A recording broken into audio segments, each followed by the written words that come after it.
The parrot at home took advantage of the man's nap to stick its own feathers all over his head. Feathers are very important to birds, so why did this parrot pluck its own feathers and place them on the man's head? 爸爸好看吗？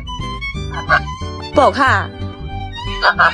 After the woman's inquiry, we learned the truth. It thought the man was too ugly, with short and dull-colored hair, and was worried that the woman would abandon him. So, the considerate parrot decided to use its feathers to make him look more attractive. So sweet.